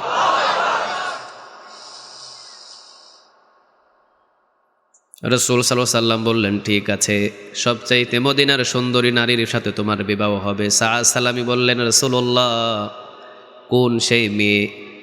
রাসূল বললেন, এই খবর নাও তো সাহাবীরা, মদিনার ভিতরে সবচাইতে দামি কার মেয়ে আছে? একজন বললেন, নবী আমাদের সাথী ভাই অমুক সাহাবীর একটা সুন্দর মেয়ে আছে, আপনি যদি অনুমতি দেন আমরা প্রস্তাব দেব। সাআদ সালামিকে রাসূল বললেন, চলে যাও ওই সাহাবীর বাড়িতে, তুমি নিজের বিয়ের প্রস্তাব নিজেই গিয়ে হাজির হয়ে যাও। যাও ওইখানে চলে যাও। সাআদ সালামি রওনা দিতেই পিছনে এসে বললেন, না, একা একা গেলে হবে না, সাথে আপনার একটা প্রমাণ দিতে হবে। আপনি লিখিত করে সিলমোহর মেরে দেন, কারণ আপনার সিলমোহর দেখলেই ওখানে বসবে যে এটা রাসূল পাঠিয়েছে। সুবহানাল্লাহ বলবেন না? রাসূল লিখে দিলেন, সিলমোহর দিলেন, চলে গেলেন। সাআদ সালামি গিয়ে বললেন, এই যে নেন মেয়ের বাপ, বিবাহের প্রস্তাব, পাত্র কিন্তু কেউ নয়, বিবাহের পাত্র আমি নিজেই বিয়ের জন্য নিজেই পত্র নিয়ে এসেছি। এই যে নেন বিবাহের পত্র, আপনি আমারে দিলেন, আপনাকে আমি দিয়ে দিলাম। রাসূলের সিলমোহর মারা আমাকে কেউ পাঠায় নাই, পাঠাইছেন মুহাম্মাদুর রাসূলুল্লাহ। রাসূলের কথা শুনেই কাঁপুনি শুরু হলো সাহাবীদের, কারণ রাসূলকে জীবনের চাইতে সাহাবীরা বেশি ভালোবাসতেন, ঠিক না ব্যাঠিক? এত বেশি ভালোবাসতেন যা বলে শেষ করা যায় না। কিন্তু আমরা এমন উম্মত, আমার রাসূলকে ছাগল মুহাম্মদ বলে, অথচ একটা উম্মত কম্বল গায়ে দিয়ে ঘুমিয়ে থাকে, ময়দানে বাহির হয় না, ঠিক না ব্যাঠিক? কি রকম ভালোবাসা আমার রাসূলের হলো! আমার রাসূল যদি কিয়ামতের ময়দানে শুধু দাঁড়িয়ে বলে, কেমন উম্মত ছিলি তোরা, বাংলার জমিনে আমাকে গালি দিয়েছে কিন্তু তার প্রতিবাদ তোরা করতে পারোস না, আমাদের নিচে তাকানো ছাড়া কোনো উপায় থাকবে? অথচ একজন সাহাবী যদি পৃথিবীতে জীবিত থাকতো, আল্লাহর কসম কোন নাস্তিকের বাচ্চা মাথা তুলে রাসূলকে নিয়ে বাজে কোনো কথা বলতে পারতো না। রাসূলের কথা শুনতেই সাহাবীর কাঁপুনি শুরু হলো। তিনি বললেন, আমি রাজি, তবে আমার মেয়ের একটা অনুমতি লাগবে, দেখি আমার মেয়ে রাজি আছে কিনা। ভিতরে যাবেন, এমন সময় দেখেন দরজার কিনারায় মেয়ে ফিস ফিস করে কান্না করছে। সাহাবী বুঝতে পারলেন, মনে হয় আমার মেয়ের এই ছেলেটাকে পছন্দ নয়। বসন্তের দাগ, একেবারে কালো কুচকুচে, দেখতেও সুন্দর নয়, ঘরও নাই, বাড়িও নাই, টাকাও নাই, পয়সাও নাই, কিছু নাই, কিন্তু আছে হলো ঈমান, ঠিক না ঠিক? ভালোবাসা বেশি আছে কার? আরো জোরে বলেন কার? মনে হয় আমার মেয়ে রাজি নাই, ছেলেকে পছন্দ হয় নাই। চলে গেলেন, নিজের মেয়েকে জিজ্ঞাসা না করতে বললেন, শোনো বাবা, আমার মেয়ে রাজি নাই, এই জন্যই বিয়েতে আমি পিড়াপিড়ি করতে পারছি না, তোমার সাথে আমার মেয়েকে বিবাহ দিতে পারছি না। পত্রটার টেবিলের উপরেই রেখে দিয়ে চলে গেলেন সাআদ সালামি। মেয়ে এইবার পাশের রুম থেকে দৌড় দিয়ে এসে বললেন, ইয়া রাসূলুল্লাহ, দৌড় দিয়ে এসে বললেন, বাবা আমার রাসূলের পত্রটা কোথায়? মেয়ের বাবা বলছে, মা এই যে এই জায়গায়। মেয়ে পত্রটা নিয়ে একবার মুখে লাগায়, আবার কপালে লাগায়, আবার বুকের ভিতরে লাগায়। মেয়ের বাবা বলছে, মা তোমার হলোটা কি? মেয়ে বলছে, বাবা মদিনার ভিতরে অসংখ্য মেয়ে আছে, কোনো মেয়ের জন্য আমার রাসূল সিলমোহর কোনো পত্র পাঠায় নাই, আমার জন্য যেই পত্র পাঠিয়েছে আমি মেয়ে হয়ে আমার জন্ম সার্থক হয়েছে।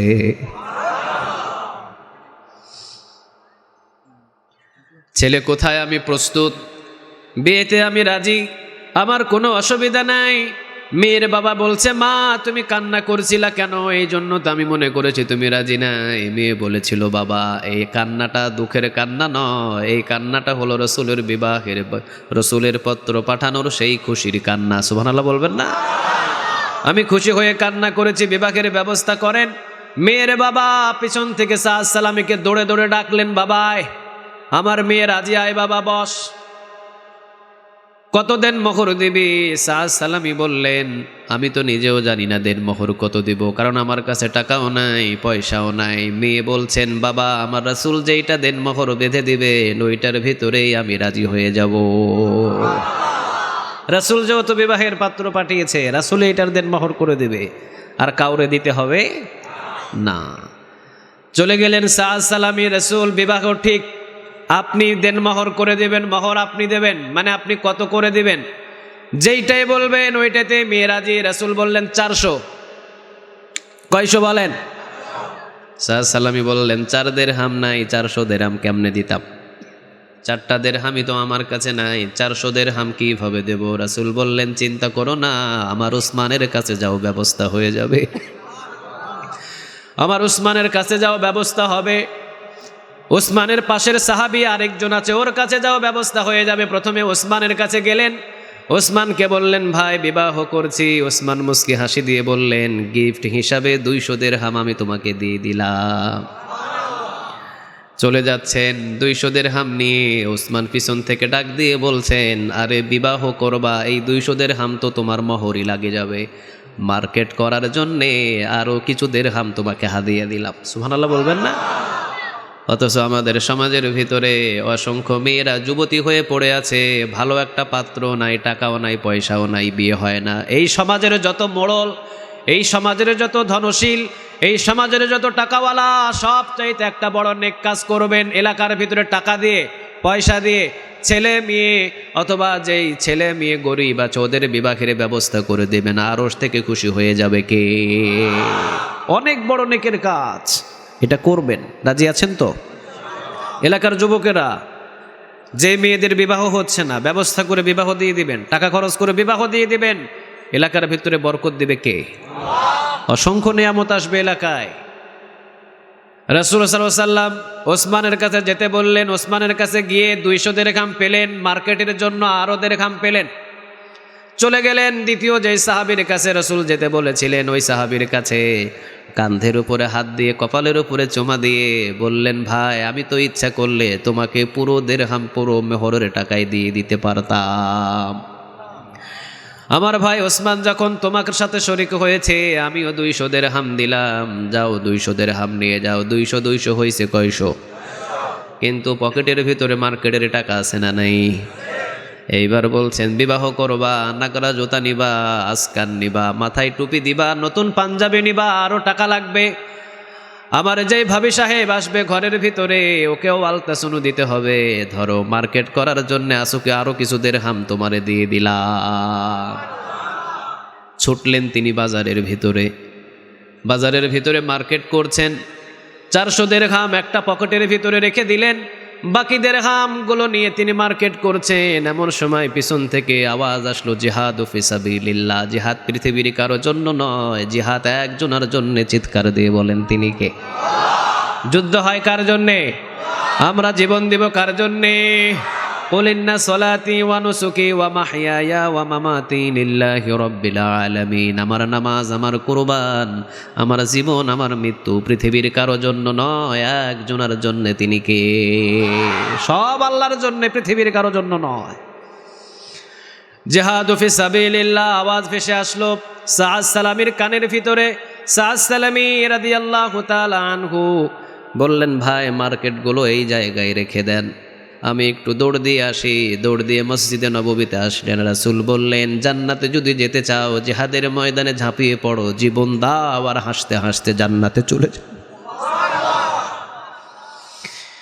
রাসূল বললেন জান্নাতে যদি যেতে চাও জিহাদের ময়দানে যাও, জীবন দাও আর হাসতে হাসতে জান্নাতে চলে যাও। সাদ সালামি বললেন এত বড় সুযোগ তো আর জীবনে আমি কোনোদিন পাবো না, আমার জীবনের সব চাইতে বড় সুযোগ। সাদ সালামি রাদিয়াল্লাহু তাআলা আনহু বললেন আমি তো বিবাহ করছি শুধুমাত্র ঈমানটাকে পরিপূর্ণ করার জন্যে, আর কোনো উদ্দেশ্য নাই। আমি তো নারী পাগল নয়, আমি পাগল কার? আমি পাগল আল্লাহর, আমি তো নারী পাগল নয়। আমি শুধু বিবাহ করছি। রাসূল বলেছেন বিবাহ করলে ঈমান পরিপূর্ণ হয়, এই জন্যই শুধু বিবাহ করেছি। কিন্তু বিবাহ করেও না করেও যদি জান্নাতে হাসতে হাসতে যাওয়া যায়, এত বড় সুযোগ আমি সাদ সালামি কখনো মিস করতে পারবো? চলে গেলেন দৌড় দিয়ে। যেখান থেকে মার্কেট করবেন, যেখান থেকে আসকান কিনবেন, যেখান থেকে শাড়ি কিনবেন, বিয়ের বাজারগুলো কিনবেন, সেখানে বলছেন সব বাজারগুলো ফেরত দিয়ে ঢাল আর একটা তরবারি আমারে দেন, একটা তরবারি দেন, একটা ঢাল দেন। ঢাল নিলেন, তরবারি নিলেন, 400 দিরহাম মোহরের টাকা দিয়ে একটা ঘোড়া ক্রয় করে নিলেন। জিহাদের ময়দানে যাবেন, কিন্তু রাসূল যদি চিনে ফেলেন তাহলে সাআদ সালামীকে যেতে দিবে? আজকেই তোমার বিবাহ, তুমি যাইতে পারবা না। রাসূল নিষেধ করবেন, জিহাদের ময়দানে যাবেন। কতটা কৌশল করে জিহাদ করেছেন, আর আমরা জিহাদের কথা শুনলে ঘরের ভিতরে পালিয়ে থাকি। সাআদ সালামী নিজের মুখের ভিতরে একটা মাস্ক লাগালেন, সুবহানাল্লাহ বলেন। নিজের মাথার পাগড়িটা মাস্ক বানিয়ে বেঁধে নিলেন। সবার মুখ খোলা, সাআদ সালামীর মুখ বাঁধা। সাআদ সালামী মাস্ক ব্যবহার করলেন এই জন্যেই, কারণ রাসূল দেখলে আমাকে জিহাদের ময়দানে যেতে দিবে না, বলবে যে আজকে বিবাহ, তোমাকে যেতে হবে না। কিন্তু আমি সাআদ সালামীর সুযোগটা ছাড়তে চাই না। মাস্ক পরে রাসূলের আড়াল থেকে থেকে শুধু সামনে অগ্রসর হয়। 50-100 কিলোমিটার দূরে যখন চলে গেলেন, কিছু সাহাবী বললেন, সবার মুখ খোলা, তোমার মুখ বাঁধা কেন? নিশ্চয়ই তুমি মনে হয় গুপ্তচর, তুমি ইহুদিদের কোনো দালাল হবা অথবা গুপ্তচর হবা। আলী বললেন, ধরো না, আমার বিশ্বাস হয় আমাদের চাইতো মনে হয় ওই সাহাবীর ঈমান অনেক দামি।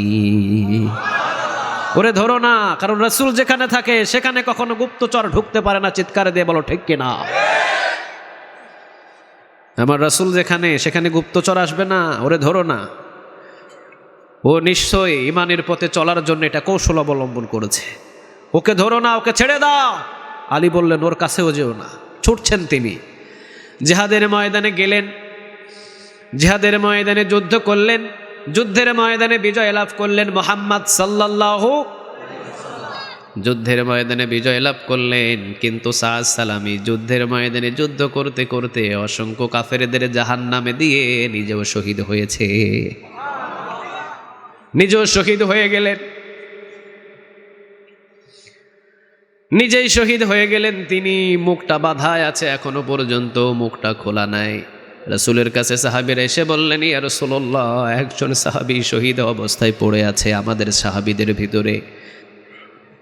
রাসূল সাল্লাল্লাহু আলাইহি ওয়াসাল্লামের কাছে সাহাবীরা এসে বললেন, ও নবী, একজন মুখ বাঁধা মুখোশ পরা দেখতে পারছি না, কিন্তু আমাদের সাহাবী যেই দিকে শায়িত হয়ে আছে ওই জায়গার ভিতরে ওই লোকটাও শায়িত হয়ে আছে, আমরা চিনতে পারছি না লোকটাকে। রাসূল বললেন, তাড়াতাড়ি চলো। মুখটা খুলে আমার রাসূল খুন খুন করে কান্না শুরু করলেন। চেহারা যখন দেখলেন, রাসূলের চোখগুলো টলমল টলমল করছে পানি, দাড়িগুলো ভিজে ভিজে জামার উপরে পড়ছে পানি। আমার রাসূল কাঁদছেন। রাসূলের কান্নার আওয়াজ, ওমর রাদিয়াল্লাহু তাআলা আনহু বলেন, রাসূলের কান্নার আওয়াজ একটু ফিস ফিস ফিস ফিস করে আওয়াজ বাহির হয়েছে, কিন্তু এমনভাবে আমার রাসূল কখনো কাঁদে। কিন্তু মানুষ যখন বেশি কান্না করে নাকের একটা টানাটানি আছে না নেই? ওমর বলছেন, রাসূলের ফিসফিসানি আওয়াজ। রাসূল কাঁদছেন বেশি, মুখটা দেখেই রাসূল কেঁদে ফেললেন। চোখগুলো ভিজে টপ টপ করে দাড়ির উপরে পানি পড়ছে। আমার রাসূল দেখছেন রোদের তাপগুলো সাআদ সালামীর চেহারার উপরে পড়ছে। আমার রাসূল সূর্যকে আড়াল করে নিয়ে রাসূলের গায়ের ছায়াটা সাআদ সালামীর চোখের উপরে ফালালে। কত ভালোবাসা! কোরআন যারা মানে তাদের সম্মান বেশি, তাদের সম্মান পৃথিবীর কেউ চুরমার করতে পারে না। চিৎকার দিয়ে বলো ঠিক কিনা? যারাই কোরআন মানে, যারাই কোরআনের কথা বলে, যারাই কোরআনের সাথে সম্পর্ক করে, তোমরা যদিও তাদেরকে জালিম বলো, তোমরা যদিও তাদেরকে নারী নির্যাতনের কেস দাও, আল্লাহর কসম পৃথিবী জুড়ে তাদের যত সম্মান আছে কোন মানুষের এত সম্মান নাই। চিৎকার দিয়ে বলো ঠিক কিনা?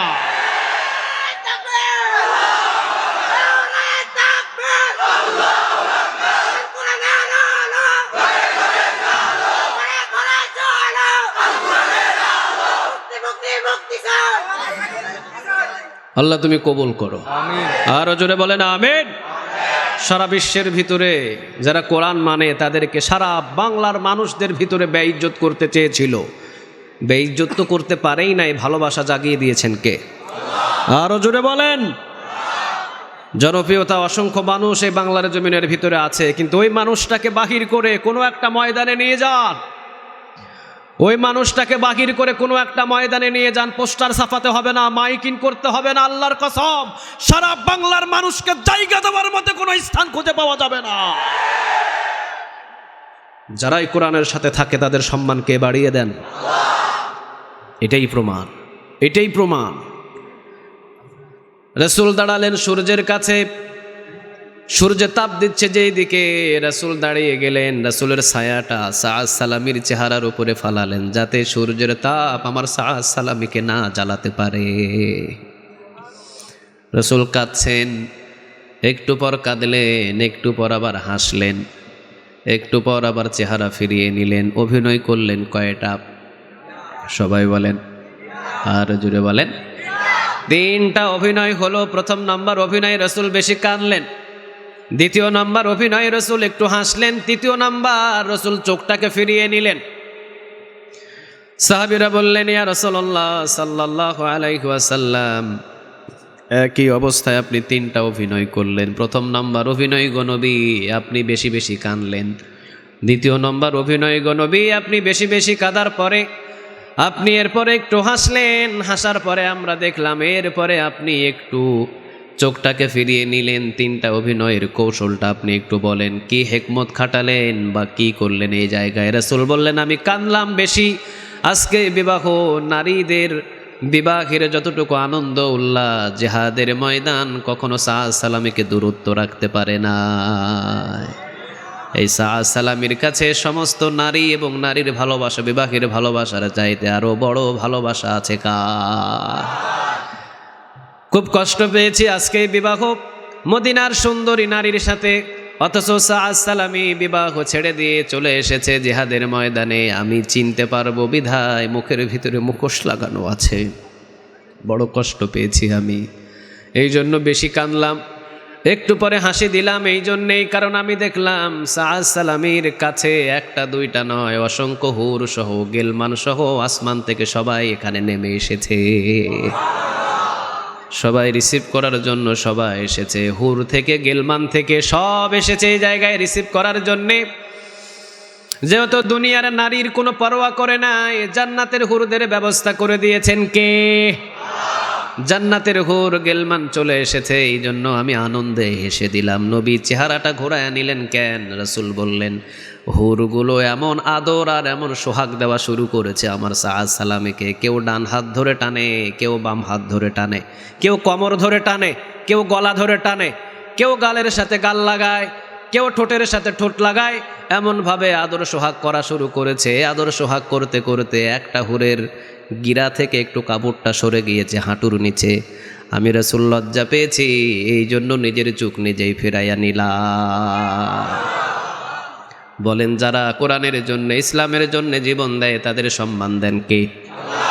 যাদের সম্পর্ক কোরআনের সাথে থাকে, যারা কোরআনকে টাচ করে তাদের সম্মান বাড়ান কে? টাকা নাই, পয়সা নাই, ছেলে নাই, মেয়ে নাই, বিবি নাই, আত্মীয় স্বজন কেউ নাই, শুধু আছে ঈমান, শুধু আছে কোরআন, শুধু আছে আল্লাহর ভালোবাসা, রাসূলের ভালোবাসা। সাআদ সালামীর সম্মান বেশি না কম? আরো জোরে বলেন, বেশি না কম? এই জন্য একটা শপথ নিব, জীবন দিব, জীবনে কোনো দিন কোরআন ছাড়বো। আরো জোরে বলেন, ছাড়বো। ইন্নাহু লাকুরআনুন কারীম, সম্মানিত কিতাব, ফি কিতাবিম মাকনুন লা ইয়ামাসসুহু ইল্লাল মুতাহহারুন, এমন সম্মানিত কিতাব, ওই কিতাবটারে যদি আপনি টাচ করতে যান ওযু ছাড়া টাচ করা যাবে? সবাই বলেন, যাবে। এই জন্য কোরআন সবাই মানতে রাজি আছেন তো? সবাই বলেন, রাজি আছেন তো? আল্লাহ যেন কোরআন মেনে মেনে জীবন যাপন করার তৌফিক দান করে, আমরা বলি আমিন। আর জোরে বলি আমিন। ওয়া মা আরসালনাকা ইল্লা রাহমাতাল লিল আলামিন, রাসূল যেখানে রহমত সেখানে দেন কে? সুবহানাল্লাহ বলেন। রাসূলের জীবনীর সাথে আমাদের জীবনীটাকে মিলাবো, কে কে রাজি আছেন? হাত তুলেন দেখি। লিল্লাহি তাকবীর, লিল্লাহি তাকবীর, লিল্লাহি তাকবীর। লা ইউমিনু আহাদুকুম হাত্তা আকুনা আহাব্বা ইলাইহি মিন ওয়ালিদিহি ওয়া ওয়ালাদিহি ওয়ান নাসি আজমাইন। রাসূল বলেন যে আমাকে ভালোবাসে ছেলের চাইতে, মেয়ের চাইতে, বিবির চাইতে, আত্মীয় স্বজনের চাইতে যে আমাকে বেশি ভালোবাসে সে হলো মুমিন, আর মুমিন সোজা জান্নাতে যাবে। সুবহানাল্লাহ বলবেন না? তাহলে ভালোবাসা রাসূলের প্রতি আমাদের আছে না নাই? রাসূল যেখানে রহমত সেখানে বেশি না কম? আর জোরে বলেন, বেশি না কম? আমার রাসূল জীবনে কোনোদিন কোনো মানুষকে কষ্ট দেয় নাই, কিন্তু কষ্ট বেশি না কম? রাসূলের কষ্ট বেশি না কম? কিন্তু আমার রাসূল জীবনে কোনোদিন কোনো মানুষকে কষ্ট দেয়। আমার রাসূল রাতের বেলা দেখছেন একজন নারী, তিনি একটা বস্তা মাথায় তুলে আরেকটা পড়ে যায়, আরেকটা মাথায় তুলে আরেকটা পড়ে যায়, আরেকটা মাথায় তুলে আরেকটা পড়ে যায়। রাসূল পিছন থেকে দেখলেন এই মহিলাটা এত বোঝা বেশি নিয়ে যেতে পারছে না। আমার রাসূল সামনে এসে বললেন, মা, এতগুলো বোঝা আপনি কোথায় যান? মহিলাটা বলছে, বাবা, এই মক্কা শহরের ভিতরে একটা নতুন নবীর আগমন হয়েছে, নাম হলো মুহাম্মদ সাল্লাল্লাহু, আব্দুল্লাহর ছেলে মোহাম্মদ, সে নাকি এখন নবী হয়েছে, যাকেই দেখে তাকেই নাকি পাগল বানিয়ে দেয়। আমি তার হাত থেকে বাঁচার জন্য রাতের বেলায় পালিয়ে যাচ্ছি, সমস্ত বস্তাগুলো বেঁধে নিয়েছি, কিন্তু বোঝা আমার কাছে অনেক বেশি, একটা নিলে আরেকটা লইতে পারি না। রাসূল বলছেন, মা, আপনি কোথায় যাবেন বলেন, সমস্ত বোঝা আমি নিজের কাঁধে করে পৌঁছিয়ে দেব। এই আদর্শটা আজ থেকে আমরা মানব ইনশাআল্লাহ।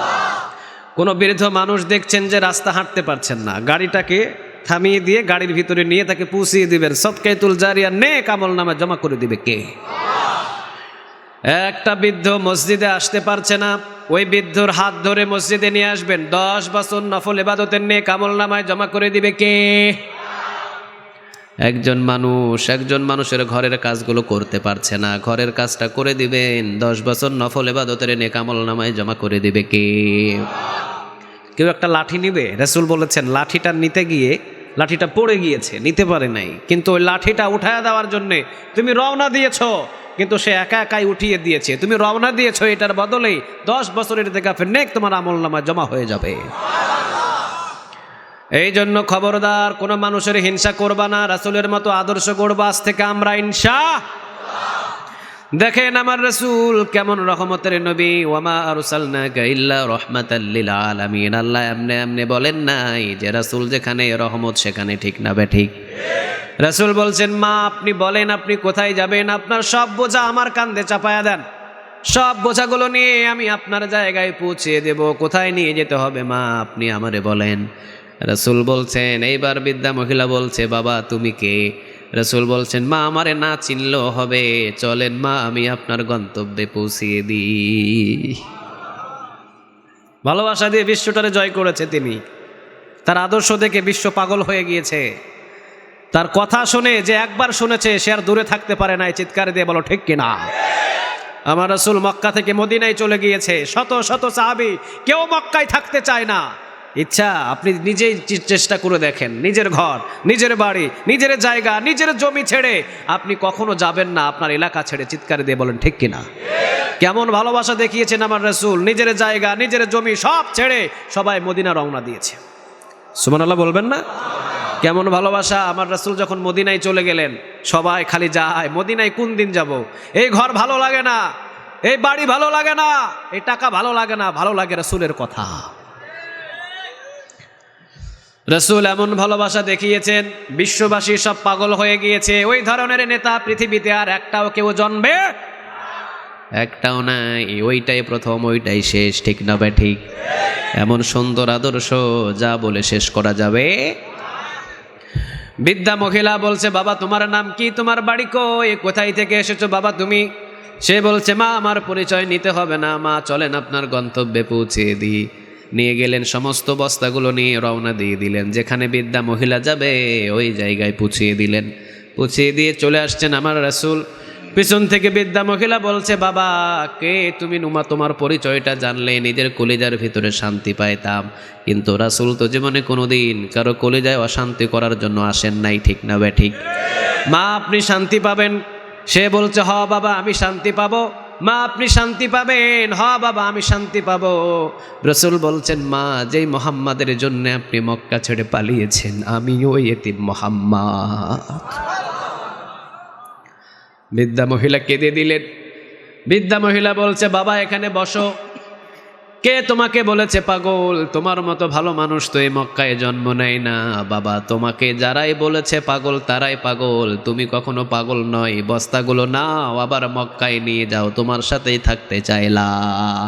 ইলাহা ইল্লাল্লাহু মুহাম্মাদুর রাসূলুল্লাহ সাল্লাল্লাহু। সহিহ বুখারীতে এসেছে হাদিসটি, রাসূল মসজিদে নববীতে বসা। মসজিদে নববীতে আমার রাসূল বসে আছেন।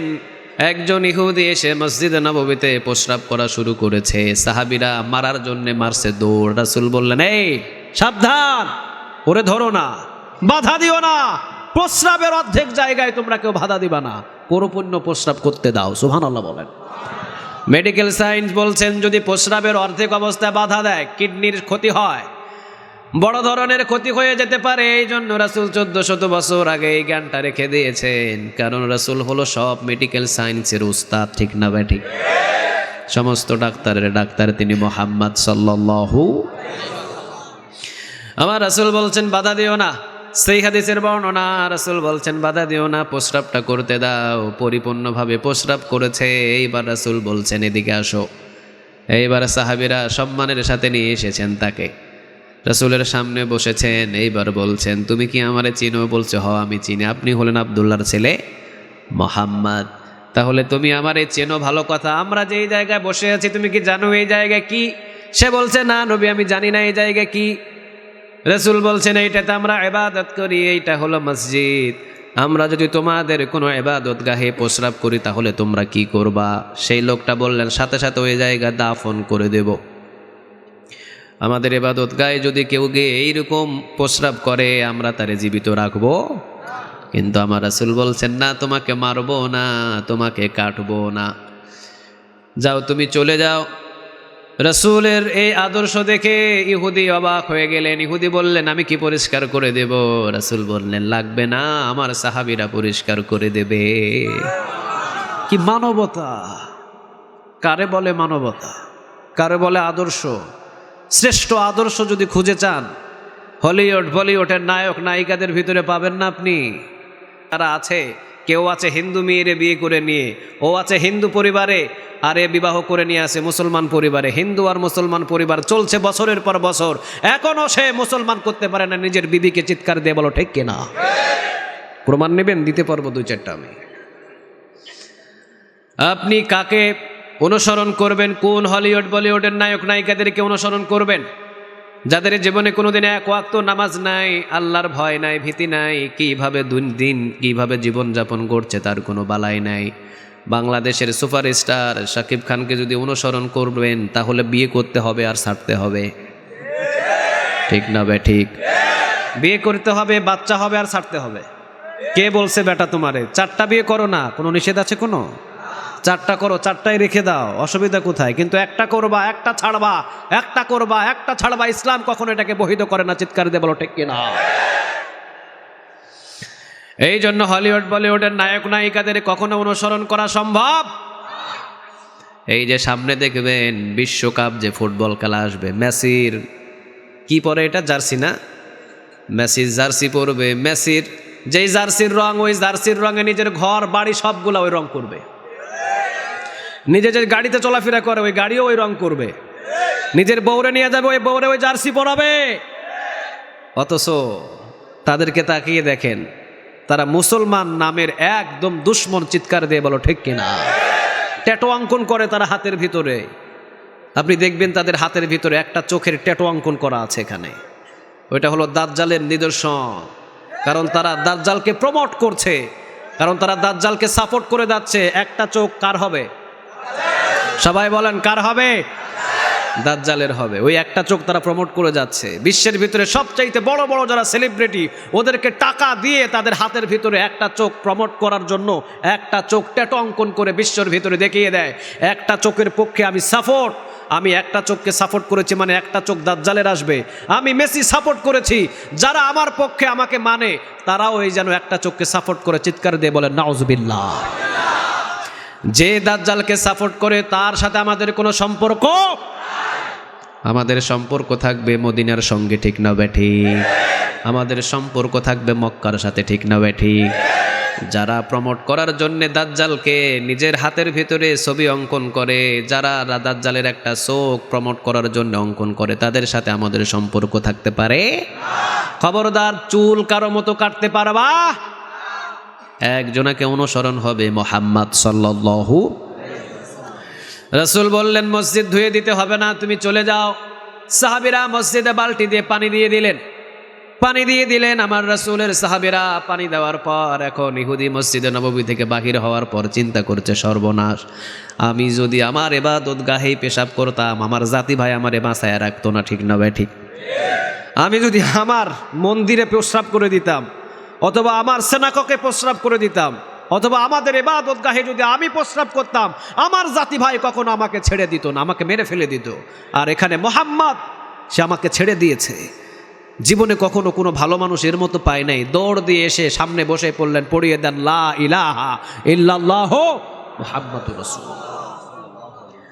আপনি অবাক হয়ে যাবেন রাসূলের জীবনীটাকে যদি ফলো করেন, কারণ তার ভিতরে রহমত বেশি না কম? আর জোরে বলেন, বেশি না কম? দীর্ঘ রাত হয়েছে, আর আলোচনা করতে চায় না। যদি কোনোদিন সুযোগ হয় বাকি আলোচনা করব ইনশাআল্লাহ। আল্লাহ রাব্বুল আলামিন যতটুকু আলোচনা শুনেছি এতটুকু আলোচনার উপর আমল করার তৌফিক দান করুক। আরো জোরে বলেন আমিন। তাহলে একটা আলোচনা করেছি, কোরআনের সাথে সম্পর্ক থাকলে আমাদের সম্মান বাড়বে না কমবে? আর একটা, সেটা হলো পৃথিবীর কাউকে অনুসরণ নয়, রাসূলকে অনুসরণ করে আমাদের জীবনযাপন গড়ব ইনশাআল্লাহ। আল্লাহ সুবহানাহু ওয়া তাআলা আমাদের প্রত্যেককে আলোচনা অনুযায়ী আমল করে। হ্যাঁ, একটা গজল আপনার ফেভারিট, আমার যুবকদের একটা। হাই হাই হাই, এই শাস্তি আর দিয়েন না, দীর্ঘ সময় তো আলোচনা করলাম, আবার গজল? আচ্ছা আচ্ছা, ঠিক আছে। আচ্ছা, আপনাদের কি গলায় ধার আছে? গলায় শক্তি আছে? ধার আছে? দেখি একটু তেল মারেন তো দেখি, আরো জোরে। দেখা যাবে যে আপনাদের গলায় কিরকম ধার আছে। কি হবে বেঁচে থেকে অযথা বিদ্যা শিখে যদি না গড়তে পারি শোষণবিহীন সমাজটাকে? কি হবে বেঁচে থেকে অযথা বিদ্যা শিখে যদি না গড়তে পারি শোষণবিহীন সমাজটাকে? কি হবে বেঁচে থেকে কি হবে ছাত্র সেজে চুমুকে সনদখানা যদি হয় বিদ্যালয়টা পতিতাদের আড্ডাখানা? কি হবে ছাত্র সেজে চুমুকে সনদখানা যদি হয় বিদ্যালয়টা পতিতাদের আড্ডাখানা? এর চেয়ে মরাই ভালো, দেশ ছেড়ে যাওয়াই ভালো, এর চেয়ে মরাই ভালো, দেশ ছেড়ে যাওয়াই ভালো। কি হবে ধোকা দিয়ে বিবেকটাকে? কি হবে বেঁচে থেকে অযথা বিদ্যা শিখে যদি না গড়তে পারি শোষণবিহীন সমাজটাকে? কি হবে বেঁচে থেকে কি হবে আলেম হয়ে ইমাম সেজে সমাজেতে পারো যদি সত্য কথা উচ্চ স্বরে না বলিতে? কি হবে আলেম হয়ে ইমাম সেজে সমাজেতে পারো যদি সত্য কথা উচ্চ স্বরে না বলিতে? চাকরির ভয় করো যদি ছেড়ে দাও ওই না গদি, চাকরির ভয় করো যদি ছেড়ে দাও ওই না গদি। কি হবে ধোকা দিয়ে আল্লাহকে? কি হবে বেঁচে থেকে অযথা বিদ্যা শিখে যদি না গড়তে পারে শোষণবিহীন সমাজটাকে? কি হবে বেঁচে থেকে কি হবে লেখালেখির কলমবাজির এই মহারা সমাজের আসল চিত্র যদি না যায় তুলে ধরা?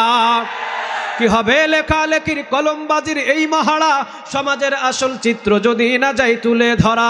যদি ওই ঘুষের বলে কলমটা উল্টো চলে, যদি ওই ঘুষের বলে কলমটা উল্টো চলে, তবে কি যাবে রুখা দুর্নীতিকে?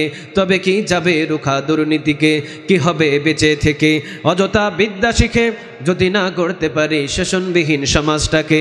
কি হবে বেঁচে থেকে কি হবে শেষ নবীজির উম্মত বলে দাবি করে যদি ওই নবীর চেয়ার কাদিয়ানীরা দখল করে? কি হবে শেষ নবীজির উম্মত বলে দাবি করে যদি ওই নবীর চেয়ার কাদিয়ানীরা দখল করে? নবীজির জন্য যদি রক্তের বহে নদী, তবুও হটব না এ দাবি থেকে, কি হবে বেঁচে থেকে অযথা বিদ্যা শিখে যদি না গড়তে পারি শোষণবিহীন সমাজটাকে? কি হবে বেঁচে থেকে কি হবে নামাজ রোজা ইমানদারির বড়াই করে যদি ওই খোদার কোরআন নর্দমাতে থাকে পড়ে? কি হবে নামাজ রোজা ইমানদারির বড়াই করে যদি ওই খোদার কোরআন নর্দমাতে থাকে পড়ে। মসজিদের কোণে বসে জিকির যত করই কষে, মসজিদের কোণে বসে জিকির যত করই কষে, এভাবে যাই না পাওয়া আল্লাহকে, এভাবে যাই না পাওয়া আল্লাহকে। কি হবে বেঁচে থেকে অযথা বিদ্যা শিখে যদি না গড়তে পারে শোষণবিহীন সমাজটাকে। কি হবে বেঁচে থেকে, কি হবে কাতাবাদের তালিম দিয়ে মাদ্রাসাতে যদি ওই খোদার কোরআন নিষিদ্ধ হয় আদালতে। কি হবে কাতাবাদের তালিম দিয়ে মাদ্রাসাতে যদি ওই খোদার কোরআন নিষিদ্ধ হয় আদালতে। কাফনের কাফন মাথায় ময়দানে আই ছুটে আয়, কাফনের কাফন মাথায় ময়দানে আই ছুটে আয়, বিলিয়ে দে না তোদের জীবনটাকে, বিলিয়ে দে না তোদের জীবনটাকে। কি হবে বেঁচে থেকে অযথা বিদ্যা শিখে যদি না গড়তে পারি শোষণবিহীন সমাজটাকে। কি হবে বেঁচে থেকে, কি হবে বেঁচে থেকে, কি হবে বেঁচে থেকে।